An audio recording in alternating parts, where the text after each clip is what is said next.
नमस्कार दोस्तों, स्वागत है आप सभी का आपके अपने YouTube चैनल नवीन इंडिया पे। मैं हूं नवीन कुमार और आप हैं हमारे साथ आज एस्ट्रोनॉमी यानी खगोल विज्ञान के कुछ विशेष पहलुओं को समझने के लिए। आज एस्ट्रोनॉमी को समझना इसलिए भी जरूरी है कि भारत का चंद्रयान 3 यानी मून मिशन 3 जो है सो लॉन्च हो चुका है और उसके लिए हमारे चंद्रयान 3 को चंद्रमा पे भेजा जा चुका है और उसका दिन निर्धारित है कि लगभग 23 तारीख अगस्त को, अप्रोक्सीमेट 1 डे प्लस माइनस 23 अगस्त को ये जो है चंद्रमा के दक्षिणी साउथ पोल पे, दक्षिणी ध्रुव पे ये लैंड करेगा। तो हम थोड़ा सा एस्ट्रोनॉमी को थोड़ा लेमैन की तरह ही थोड़ा सा समझते हैं कि एस्ट्रोनॉमी होता क्या है। ठीक है, चलिए देखते हैं।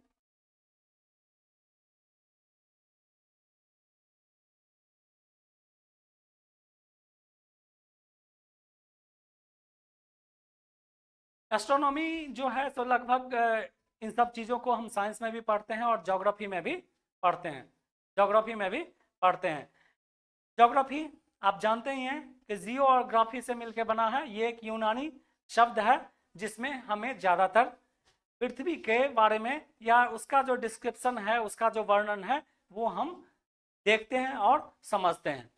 एस्ट्रोनॉमी, एस्ट्रोनॉमी किसे कहते हैं? लिखा हुआ है कि ब्रह्मांड के, यूनिवर्स के अध्ययन को एस्ट्रोनॉमी कहा जाता है। यूनिवर्स के स्टडी को क्या कहा जाता है? एस्ट्रोनॉमी कहा जाता है। ठीक है, यूनिवर्स, दिखाई पड़ने वाले समस्त आकाशीय पिंड पिंड को यूनिवर्स कहा जाता है। जो दिखाई दे रहे हैं वो भी और जो नहीं दिखाई दे रहे हैं वो भी, इसे ही यूनिवर्स कहा जाता है और इसे ही यूनिवर्स यानी हमारा यूनिवर्स ब्रह्मांड कहा जाता है। यूनिवर्स विस्तृत हो रहा है और ब्रह्मांड में सर्वाधिक संख्या और हमारे जो यूनिवर्स हैं उस यूनिवर्स में सबसे जो अधिक संख्या है वो स्टार्स की है। किसकी है? स्टार्स की संख्या है। तो हमें स्टार्स के बारे में भी थोड़ा जानना चाहिए कि स्टार्स क्या होता है। देखिए स्टार्स क्या होता है। वैसे आकाशीय पिंड जिसके पास अपनी उष्मा तथा अपना प्रकाश दोनों हो उसे स्टार कहते हैं।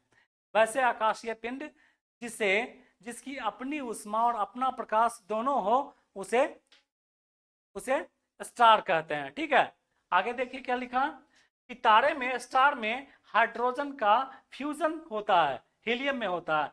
हाइड्रोजन का जो फ्यूजन है वो किस में होता है? हीलियम में होता है। तो आपको याद रखना पड़ेगा कि स्टार में हाइड्रोजन का फ्यूजन जो है किस में होता है? हीलियम में होता है। तारे में ईंधन, तारे में जो ईंधन है उसका एनर्जी जो है,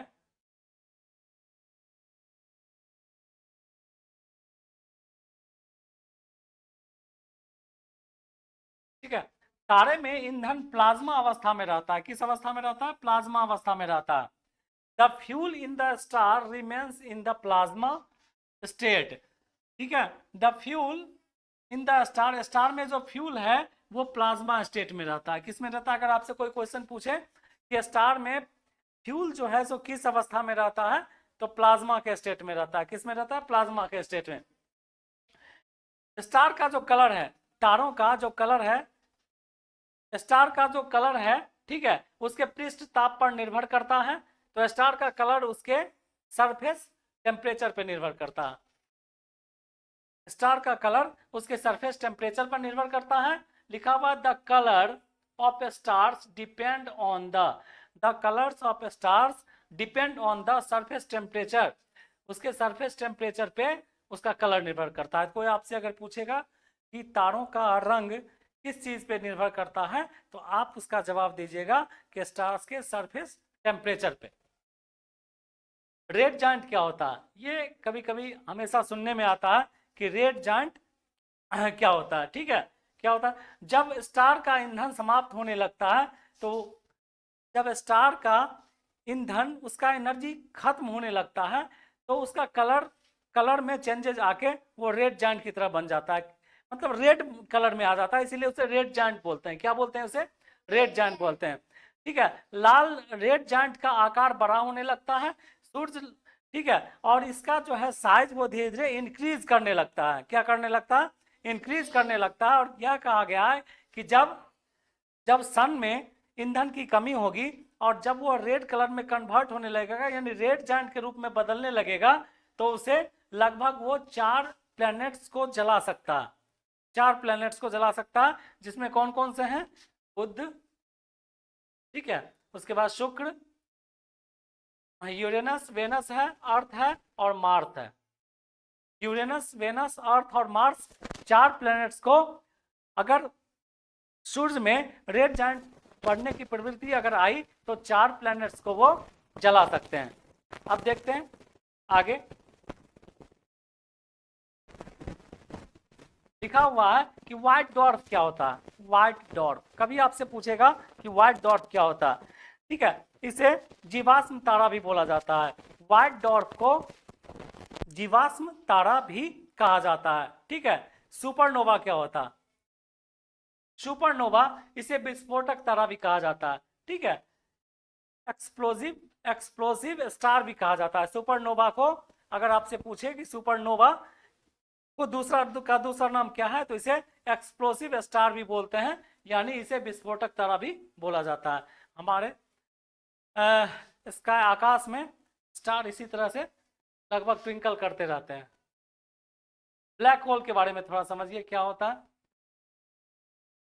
ब्लैक होल, जिसे हिंदी में कृष्ण विवर भी बोलते हैं, इसका घनत्व काफी हाई होता है, ठीक है। इसकी डेंसिटी, ब्लैक होल की डेंसिटी काफी हाई होती है, उच्च होती है। यह प्रकाश को भी, और यह कहा जाता है कि ब्लैक होल से कोई लाइट भी, प्रकाश भी गुजर नहीं सकता।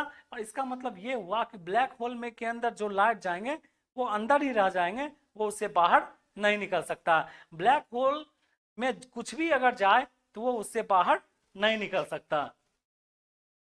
इसका चुंबकीय क्षमता भी काफी अधिक होता है। ब्लैक होल की खोज एस चंद्रशेखर ने की थी, ठीक है। आप याद रखिएगा, अगर आपसे कभी क्वेश्चन पूछे कि ब्लैक होल की खोज किसने की थी, तो ब्लैक होल की खोज एस चंद्रशेखर ने की थी। तारों का अंत ब्लैक होल के रूप में ही हो जाता है। और यह कहा जाता है कि जब तारे खत्म होते हैं, जब स्टार्स खत्म होते हैं, ठीक है, तो वो फिर ब्लैक होल में कन्वर्ट कर जाते हैं। किसमें? ब्लैक होल में कन्वर्ट कर जाते हैं। देख लीजिए, यही ब्लैक होल ऐसा ही दिखता है, ब्लैक होल में कन्वर्ट कर जाते हैं, ठीक है। इसके बाद आपको जो एक चीज जानना है, वो लिखा हुआ चंद्रशेखर सीमा क्या होता है। इसकी खोज एस चंद्रशेखर ने की थी, ब्लैक होल की खोज, ठीक है। लिखा, सूर्य के द्रव्यमान यानी सूर्य के मास के 1.5 टाइम्स मास को चंद्रशेखर सीमा कहते हैं। सूर्य के मास के लगभग 1.5 गुना मास को क्या कहा जाता है? चंद्रशेखर सीमा कहा जाता है। चंद्रशेखर को संयुक्त रूप से नाभिकीय खगोल भौतिकी, न्यूक्लियर एस्ट्रोफिजिक्स में 1983 में नोबेल पुरस्कार दिया गया था। और इसी के लिए इन्हें 1983 में इस चीज के लिए, जो न्यूक्लियर एस्ट्रोफिजिक्स था, न्यूक्लियर एस्ट्रोफिजिक्स, इसके लिए इन्हें नोबेल पुरस्कार भी दिया गया था। एक टर्म है व्हाइट होल, एक टर्म है व्हाइट होल। व्हाइट होल क्या होता है? यह एक परिकल्पना है